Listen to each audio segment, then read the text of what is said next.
નમસ્કાર મિત્રો, અત્યારે ખરેખર ખૂબ જ ગંભીર ઘટના સામે આવી રહી છે આપણે લાખણી તાલુકાના કેસરસિંહના ગોળિયાની।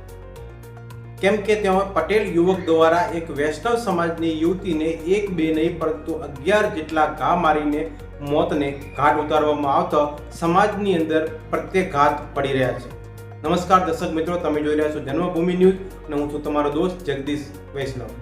બપોરના સમયની અંદર એક પટેલ યુવક દ્વારા 13 વર્ષથી કેસરસિંહના ગોળીએ તેડાગર તરીકે કામ કરતી મહિલા એટલે કે રાધાબેન પ્રભુદાસ વૈષ્ણવને તીક્ષ્ણ હથિયારથી ઘા મારીને એક બે નહીં પરંતુ 11 ઘા મારીને એમને બાળકોને મહાવિયોણા કરી દીધા છે। તો આ વાત જાણીને આજુબાજુના એરિયાની અંદર ખરેખર અરેરાટી પ્રસરવા પામી હતી અને વૈષ્ણવ સમાજની અંદર ખરેખર ખૂબ રોષ જોવા મળી રહ્યો છે અને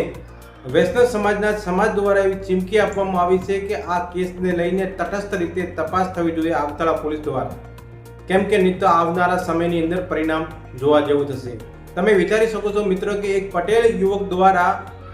જ્યારે આ બાળ મંદિરની અંદર તેડાગર બેન જ્યારે કામ કરતા હતા ત્યારે અમુક કારણોસર અંદર ઘસી જઈને એક બે નહીં પરંતુ 11 જેટલા ઘા મારતા એમનું ત્યાં ઘટના સ્થળ ઉપર મોત થયું હતું અને એ વ્યક્તિ પણ તેઓ ભાગવાની કોશિશ કરતા લોકોએ તેને ઝડપી પાડ્યો હતો। તમે વિચાર કરી શકો છો મિત્રો કે એક વખત આપણે જનાવર ઉપર બીજા પણ ઉપર કોઈ ઘા કરતો માટે વિચાર કરવો જોઈએ, પરંતુ અત્યારે આ ગુજરાતની અંદર ખરેખર આવી આપણી ઘટના બની રહી છે તો આવું લાગી રહ્યું છે કે જાણે કે બિહાર બનતું હોય તેવું લોકોનું કહેવું છે। પરંતુ સામાજિક આગેવાનો આવી અને સમજાવટ પટવાડ કરી અને તેમની બોડી ઉઠાવવાનો પણ એમના સમાજ દ્વારા એટલે કે વૈષ્ણવ સમાજ દ્વારા ઇનકાર કરવામાં આવ્યો હતો। તેના પરિવારજનોનું એવું કહેવું હતું કે એમના પિયર પક્ષ દ્વારા જ્યારે આવશે ત્યારે એમની બોડી ઉઠાવવામાં આવશે, એના પહેલાં એ બોડી ઉઠાવવામાં આવે નહીં। પરંતુ જ્યારે ગામના આગેવાનો અને બીજા પણ